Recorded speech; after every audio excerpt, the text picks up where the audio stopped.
Welcome to When Europe Cooperates, a podcast by Interreg Europe. Our program supports European policymakers to connect, helping them get inspiration from other European regions facing similar policy challenges. In this podcast, we are featuring success stories from our program. Interreg Europe is co-financed by the European Union. Hi, my name is Hannah. I'm a communication officer at Interreg Europe. Today, I have a story for you about how a nature reserve in Germany helped to revitalize a struggling region. The reserve is called the Swabian Alb Biosphere. So let's take a trip together to the foothills of the German Alps in Baden-Württemberg to the Neckar-Alb region, also known as the Swabian Jura or the Swabian Alps. In this region, there's an 85,000 hectare biosphere reserve. Here, we can find a former military base where roads were never even constructed. So going there feels like a step back in time. There are beech forests, rock formations, hay meadows, and fruit trees. There are also some endangered species in the area, such as the honey buzzard, the middle-spotted woodpecker, and Bonelli's warbler. There's also 160 medieval castles and monasteries. The area is full of natural beauty. But nearly 20 years ago, the region around this area was struggling. Rural areas like the Swabian Alb are facing quite a number of challenges these days. That's our thematic expert, James Ling. I spoke with him to learn more about the biosphere. There's an issue with a lack of job opportunities in a lot of rural areas, which is also something that's linked to poor infrastructure and also a lack of services. And these sort of issues are coming together to cause depopulation in some rural areas. And this is basically becoming some kind of vicious circle where you have like a movement of people out of rural areas, especially young people. Depopulation isn't the only problem. The Swabian Alb, as a region which has a strong focus on agriculture, they also have additional issues related to the farming community. We have in Europe, I think it's fair to say, a slightly aging farming community. So this can lead to issues related to farm successions and eventually abandonment of land or abandonment of farms. Faced with these challenges, authorities decided that something had to be done. And in 2008, the Swabian Alb Biosphere Reserve was born. And that was seen as a kind of grand plan, really, to revitalize the region. At the time of its creation, it was the 15th biosphere reserve in Germany, and the first of its kind in the region. But what exactly is a biosphere, and how does it work? Well, reserve maybe makes us think some kind of nature reserve, maybe somewhere where people are going on a safari. It's not that.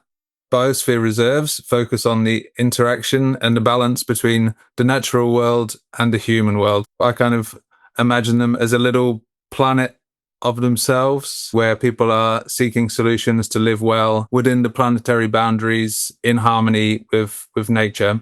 The concept of biosphere reserves was actually created by the UN, and it's something that's designated by UNESCO under their Man and Biosphere program.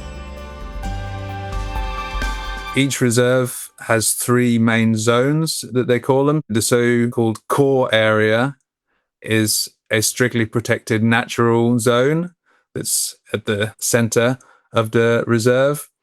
And there it's really the focus for nature preservation, conservation. Then around this core area, you have what's known as buffer zones. And here you have more economic activity mixed together with this nature conservation. So maybe you have some kind of sustainable forestry or organic farming. And these zones are also used for scientific research, monitoring, training, and education. And then outside of this, you have what's called the transition area. And this area is really more the space that's for the residential zones and economic activities, recreational activities, more like the human activities. There are more biospheres than you might think. These reserves, there's around 800 of them around the world of differing sizes and are based around different kind of ecosystems. And there's about 200 of them in Europe. So probably there's some kind of biosphere reserve quite close to you, actually. All of this conservation work hasn't been helpful only for the natural world. It has also helped the agricultural industry in the region. For example, If you're a farmer in the biosphere, you'll get support for sustainable practices like organic farming. Local producers who fulfill certain criteria can also use a regional brand created specifically for their products. In addition, tourism projects like hiking and cycling trails are underway. Local schools can come to the biosphere to learn more about sustainability and nature. That's not all, though. It has created some new job opportunities, for example, in the field of ecotourism or looking in the nature parks. They have there now a number of rangers, and you also have work sort of as environmental educators, as researchers working there in the Biosphere Reserve. That's also brought its own investments and funding into the region. But what I think makes it especially effective is that it's a really holistic approach, and it touches upon many aspects of day-to-day life of the people who live there. A big part of the initiative as well is bringing this nature into the lives of the community and really building that connection between the community and nature. Maybe you're listening to this podcast right now and you're thinking to yourself that you'd love to have something similar where you live. Or maybe you're a policymaker and you're feeling really inspired thinking about how you could start a similar initiative in your region. Well, as James told us, the biosphere isn't only positive for those living in the area. These sorts of initiatives are helping to move Europe forward in its climate goals. Rural areas like the Swabian Alb, I think they're really sort of the engines for the European Green Deal. If you look at key themes like renewable energy, nature restoration, biodiversity, food production, they're all really rooted in rural areas. If I look at the region where I grew up, which is a rural agricultural region in the east of England, we recently elected our first ever Green Member of Parliament. This would have been totally unbelievable when I was growing up. You would have been laughed out of the pub to suggest that my local area would have a Green Member of Parliament. But it is now the reality. So that makes me, or tells me, that there is a growing interest and a growing sympathy for a lot of these Green Deal topics among rural communities.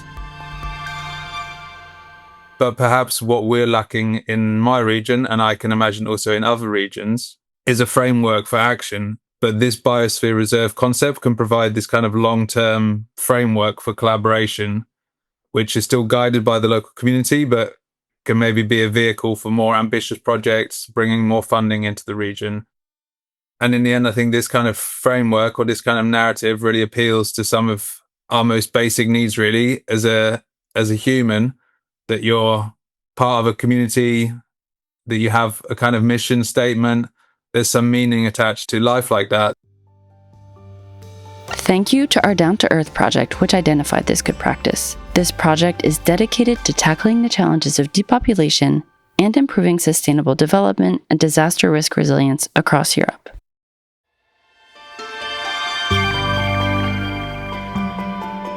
Did this story inspire you? Maybe you can do something similar in your own country or region. Head to our website to explore more good practices on various topics.